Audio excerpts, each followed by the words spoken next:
அனைவருக்கும் வணக்கம். தமிழகத்தில் இருக்கிற 234 தொகுதிகளும் பல்வேறு கருத்து கணிப்புகளை நீங்கள் வெளியிடுறதை பார்க்கலாம்.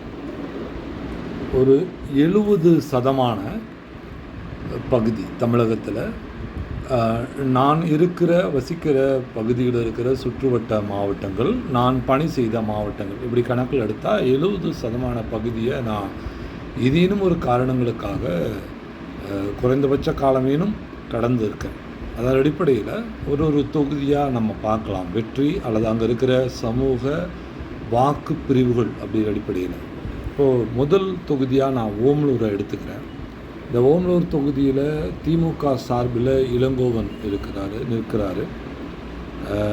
மணி அதிமுக கூட்டணி சார்பாகவும், தாவேகாவினுடைய சார்பாக அதியமான் அவர்களும், நாத்தாக்கா சார்பில் சிவசக்தி என்பவரும் களத்தில் இருக்கிறாங்க. இந்த தொகுதி பெரும்பான்மையாக அதிமுகவினுடைய வசம் இருந்திருக்கிறது. கடந்த தேர்தலிலும் அது அதிமுகவினுடைய வசம் இருக்கிற ஒரு தொகுதியாக தான் அறியப்படுகிறது. இதில் பாமக ஓட்டுகள் ஒரு குறிப்பிட்ட அளவுக்கு பாட்டாளி மக்களுடைய உழைக்கும் வர்க்க மக்களுடைய வாக்குகள் அங்கே இருக்கின்றன. இப்பொழுதும் பாமக அந்த அதிமுக கூட்டணி வசம் தான் இருக்கிறது. இப்போது திமுக ஆளும் கட்சியாக இருக்கிறது. கடந்த முறையில் வெற்றி பெறாத தொகுதியாக இது இருக்கிறது. இந்த அதிமுக வாக்குகள், அதாவது இரட்டை இலை வாக்குகளாக இருக்கிற வாக்குகளும், பிறகு அதிமுக அபிமானிகளாக இருக்கிற வாக்குகளும் ஜெயலலிதாவுக்கு பிறகான நிலையிலும் அங்கே பாமகவினுடைய உதவியோடு வெற்றி பெற்றிருக்கிறதை பார்க்க முடிகிறது. இப்பொழுது பாமக பிளவுபட்டு இருக்கிறது. அந்த பாமகவுடைய வாக்குகள் எந்த அளவுக்காக அதிமுக கூட்டணிக்கு வந்து சேரும் என்பதும், பாமக அங்கே பிரச்சாரத்தை இதுவரை செய்தார்களா என்பது செய்தது மாதிரி தெரியவில்லை. அப்போது ஆளும் கட்சியினுடைய திமுகவுக்கு இருக்கிற எதிர்ப்பலைகளோ அல்லது அந்த இன்கம்பன்சியின் அடிப்படையிலோ தாவேகா ஒரு புதிய வரவாக இருக்கிற பொழுது அவர்கள் இன்னும் கூடுதலான வேலைகளை செய்கிற பொழுதும், பாமக பிளவுபட்டிருக்கிறது சாதகமாக்கி அந்த பகுதியினுடைய வாக்குகளை பெறுகிற முறையிலும், ஏதேனும் விஜயனுடைய ரசிகர்கள் பாமகவில் இருப்பவர்கள் பெரும்பான்மையாக இருக்கக்கூடும். விஜயகாந்துக்கு பெரும்பான்மையாக ஆதரவளித்தவர்கள் பாமக ஓட் பேங்க் என்று கருதப்பட்ட பகுதியில் இருந்த வாக்காளர்கள் தான். வெற்றி பெற்றதே முதல் விருதாச்சலம் தொகுதி அந்த பெல்ட்னு தான் சொல்லுவாங்க.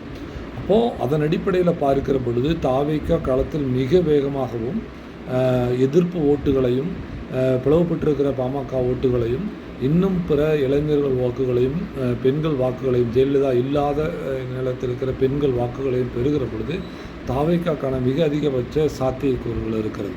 நான் எந்தவித ஸ்பெசிமெனும் எடுத்துக்கல. கடந்த தேர்தல்களுடைய முடிவுகள் அடிப்படையிலும் இப்பொழுது இருக்கிற சூழல் அடிப்படையிலும் மட்டுமே இந்த தொகுதியை கணிக்கிறேன்.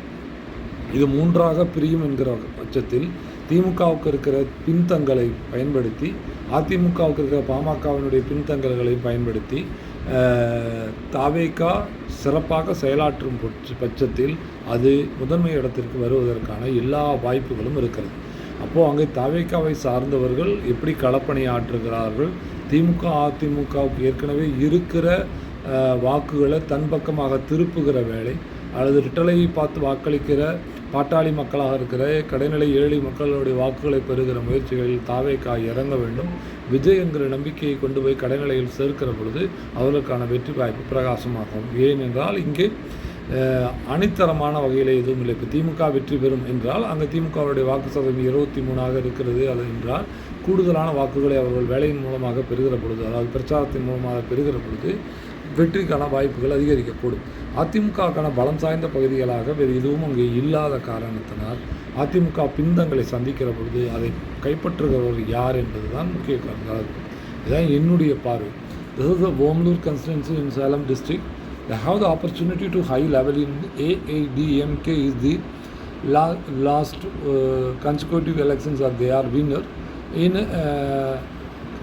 coalition, in alliance. The PMK some 2 times they are win that constituency because the PMK votes are there in Omlur district, Omlur constituency, assembly constituency. This time also this is the AIDMK is the sitting MLA. They have nothing to do because this is the DMK government is there enrolling. This is the biggest opportunity to TVK to perform well, to reach the people. They get the convert the ADMK votes from after ADMK's founder MGR, and after that reliable leader Jayalalitha. This time is a very good time to the approach to two leaves vote banks to be shipped to the Taveka, TVK Vijay. So TVK should be work hard in Ombloor district, and to reach to door campaign, they get the more confident to the peoples. They can get the victory in Ombloor Assembly constituency. So Taveka சரியான களப்பணியும் விஜயை கொண்டு போய் சேர்க்கிற மக்கள் மத்தியிலே நம்பிக்கையை விதைப்பதன் மூலமாக வெற்றி பெறுவதற்கான சாத்தியக்கூறுகள் இருக்கின்றன. நன்றி, வணக்கம்.